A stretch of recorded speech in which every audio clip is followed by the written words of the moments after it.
Uma caixa com joias de diamantes avaliadas em 16 milhões de reais retida na Receita Federal há mais de um ano e meio. Presente do governo da Arábia Saudita para Jair Bolsonaro e sua esposa Michele. Tentativas do ex-presidente de liberar as pedras preciosas de tudo quanto é jeito. Muita confusão entre público e privado e pouco respeito aos procedimentos legais. Eu sou o Antônio Mami e esse aqui é o Durma Com Essa, o podcast de notícias do Nexo.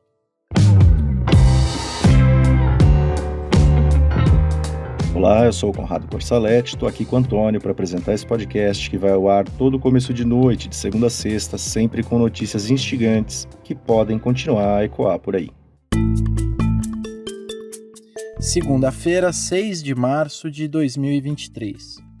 Dia em que o ministro da Justiça e Segurança Pública, Flávio Dino, enviou um ofício à direção da Polícia Federal pedindo a abertura de uma investigação sobre a tentativa de Jair Bolsonaro de trazer para o Brasil joias avaliadas em 16 milhões e 500 mil reais. As pedras chegaram em outubro de 2021, quando ele ainda era presidente. O caso veio à tona na sexta-feira passada numa reportagem do jornal Estado de São Paulo, que revelou que fiscais da alfândega do Aeroporto Internacional de Guarulhos retiveram um colar, um anel, um relógio e brincos de diamante da grife de luxo suíça Chopard, encontrados na mochila de um assessor do então ministro de Minas e Energia, Bento Albuquerque. Albuquerque, que é militar, almirante da reserva, e o seu assessor integravam uma comitiva do governo federal que voltava da Arábia Saudita, um destino corriqueiro de integrantes da administração Bolsonaro. Segundo um levantamento do site Brasil de Fato, foram 151 comitivas enviadas ao país árabe entre 2019 e 2022. Nenhum outro governo brasileiro visitou tanto as terras sauditas. No caso das joias, o Albuquerque tinha ido representar o governo brasileiro num evento sobre energia e sustentabilidade. De acordo com o agora ex-ministro, ele recebeu 2 caixas de um emissário do governo saudita pouco antes de viajar de volta para o Brasil. Ele disse também que as caixas foram distribuídas na bagagem de membros da comitiva brasileira. A comitiva não sabia o que tinha dentro daquelas caixas. Eram presentes oficiais do governo da Arábia Saudita. E veio assim como presente oficial. Você ouve aí o Bento Albuquerque numa entrevista ao repórter André Borges, do Estadão. Segundo o almirante, as caixas estavam fechadas e ele e seus colegas não sabiam que elas guardavam joias. O ex-ministro também relatou o que aconteceu depois que servidores da Receita Federal barraram seu assessor, que tentou sair do aeroporto sem declarar nada ao fisco. Aí o funcionário da Receita Federal perguntou para mim: ministro, o senhor sabe que se trata isso? Porque aqui o seu assessor, né, ele disse que não sabia. Eu digo, bom, eu também não, porque a caixa estava fechada, embrulhada, né, nunca tinha sido aberta. Eu digo, não tenho conhecimento. Isso é um presente, como era uma joia. A joia não era presidente Bolsonaro, né? Deveria ser para a primeira-dama. E o relógio e essas coisas que nós vimos depois, deveria ser para o presidente, né? De acordo com o Bento Albuquerque, uma das caixas passou pela alfândega sem maiores problemas. Ela continha um relógio, abotoaduras, um anel e uma espécie de rosário, e foi encaminhada ao acervo do Palácio do Planalto. A Receita Federal diz que vai apurar a existência desse pacote. Já as joias que foram retidas lá em 2021 estavam quase já sendo leiloadas com outros bens sonegados apreendidos ali no aeroporto. Mas o leilão foi suspenso, porque agora elas são um objeto considerado prova de um possível crime. O Estadão teve acesso a documentos da Presidência, de Ministérios e da Receita Federal mostrando que de 21 de outubro de 2021 a 29 de dezembro de 2022, nas vésperas do fim do mandato de Bolsonaro, o então presidente mobilizou a máquina pública para tentar fazer com que as joias fossem liberadas. Um processo que começou com o assessor de Bento Albuquerque tentando passar na Receita sem declará-las, que continuou logo na sequência, com o ex-ministro tentando usar o seu cargo para influenciar os fiscais, sem êxito. Nesse momento, o Albuquerque disse aos servidores que se tratava de um presente oficial. Os fiscais então orientaram a declarar as joias dessa forma, mas o ministro se recusou a fazer isso. 8 dias depois da apreensão, o gabinete do Bolsonaro mandou um ofício para o Ministério de Minas e Energia dizendo que ia fazer uma análise para saber se as joias ficariam no acervo privado do Bolsonaro ou no acervo público da Presidência da República. Logo depois, em 4 de novembro, o Ministério das Relações Exteriores e o Ministério de Minas e Energia mandaram um ofício pressionando a Receita Federal para liberar as joias. Em nenhum dos dois documentos estava claro se os presentes seriam parte do acervo público ou do acervo privado. Em 28 de dezembro de 2022, um ano depois da apreensão, o gabinete do Bolsonaro pediu de novo a liberação das joias. O presidente ia deixar o cargo dali a poucos dias. Na mesma data, o secretário da Receita Federal, Júlio César Vieira Gomes, mandou um ofício para a Alfândega de São Paulo reforçando o pedido do Bolsonaro. Nenhum dos dois apelos foi atendido, mas um dia depois de ter atuado em favor do ex-presidente, o Vieira Gomes foi nomeado para assumir um cargo na Embaixada Brasileira em Paris. A nomeação foi revertida por Luiz Inácio Lula da Silva, sucessor de Bolsonaro, ainda em janeiro de 2023. Na última tentativa de reaver as joias, o ajudante de ordens do Bolsonaro, o Mauro Cid, mandou um militar pegar um jatinho da Força Aérea Brasileira para o aeroporto de Guarulhos.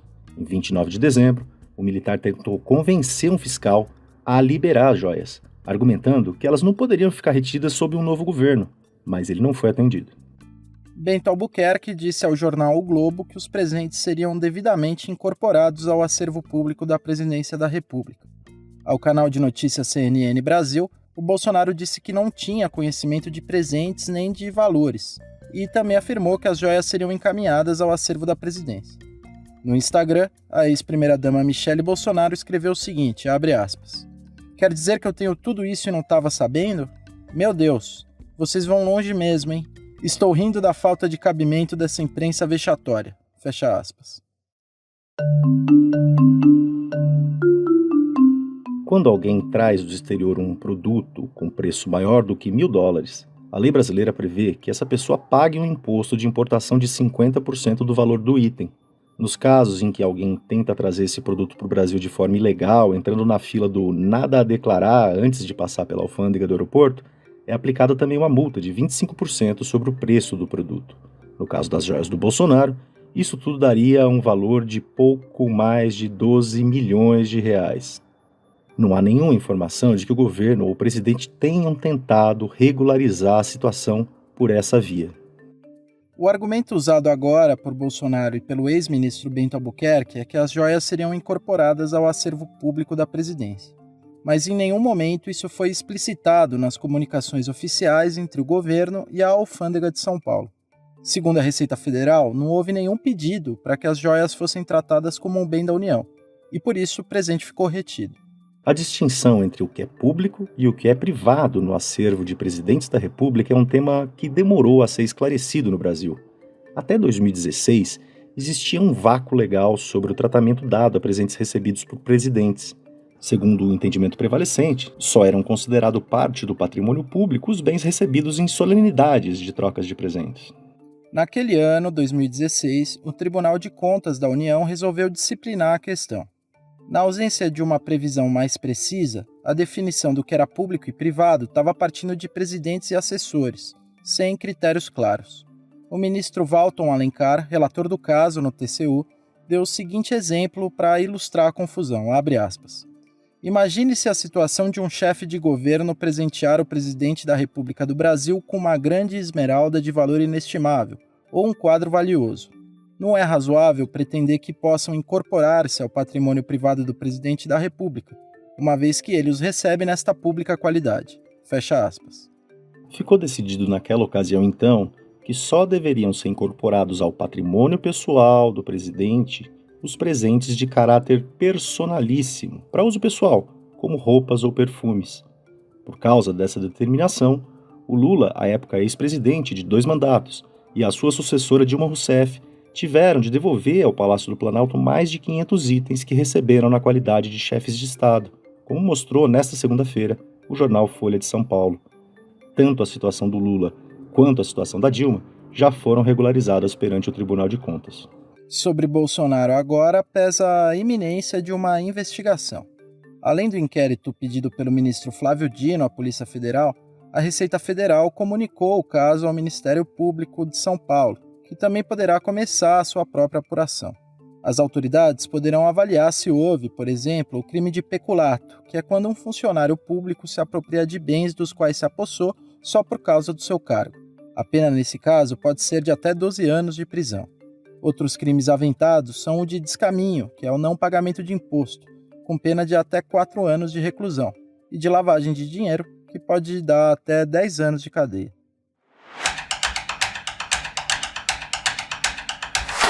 A pressão da comunidade internacional sobre o governo da Nicarágua tem se intensificado diante das violações de direitos humanos no país da América Central.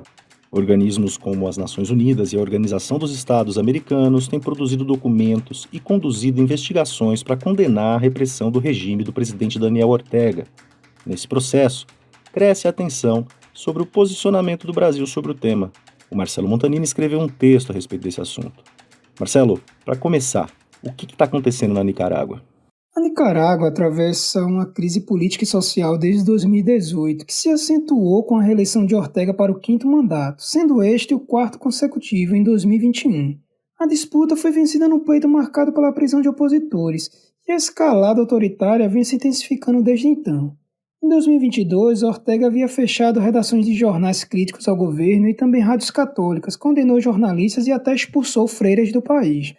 Uma nova ofensiva, em fevereiro de 2023, Ortega retirou a nacionalidade de mais de 300 cidadãos nicaragüenses, sob a acusação de serem traidores da pátria, com base numa reforma constitucional controversa, pois não respeitou o rito e o tempo correto para esse tipo de mudança, tampouco a própria Constituição do país, que diz expressamente que um cidadão nicaragüense não pode perder a nacionalidade.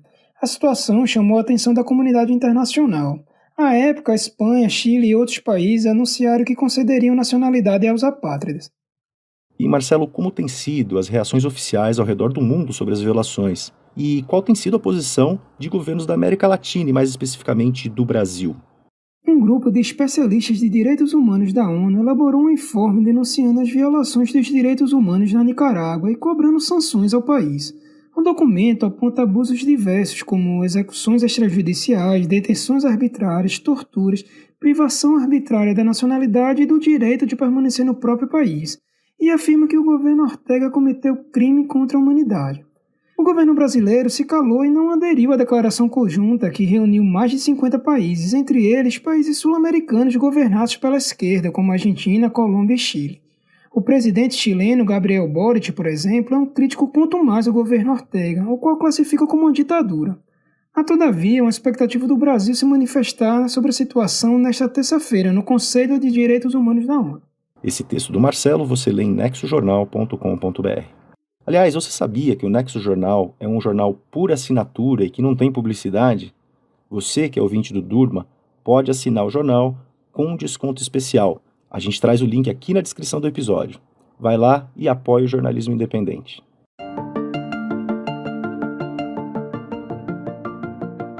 Uma empresa americana tem um plano ambicioso: trazer de volta animais extintos por meio de uma técnica de edição genética.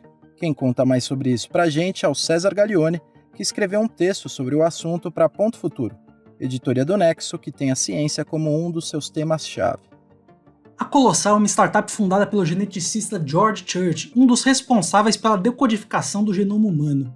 A missão principal da empresa é criar uma biblioteca genética de milhares de espécies de animais diferentes, em especial os que estão em risco de extinção. Como uma missão secundária, está a desextinção de espécies como o pássaro de Dodô, uma ave que existia na região de Madagascar até o século XVII, e os mamutes, que estão extintos há 6.000 anos.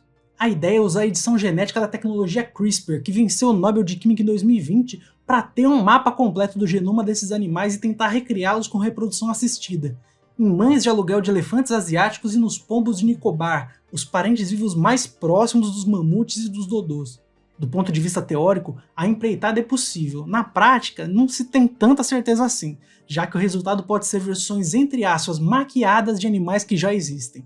Os críticos da Colossal dizem que seria melhor investir tempo e dinheiro em preservar espécies que ainda existem e estão ameaçadas de extinção agora, em vez de trazer de volta animais que desapareceram há séculos. Por outro lado, a startup diz que é possível fazer as duas coisas e que pretende ter avanços significativos até o fim da década de 2020. O texto do César você lê em nexojornal.com.br/pontofuturo.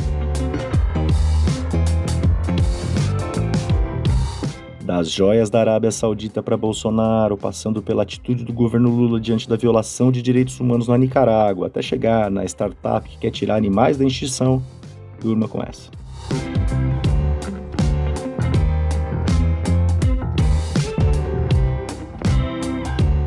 Com o roteiro de Antônio Mami, edição de texto de Conrado Corsaletti, participação de César Gaglione, Marcelo Montanini e edição de áudio de Pedro Pastoriz, termina aqui mais um Durma com essa. Até amanhã.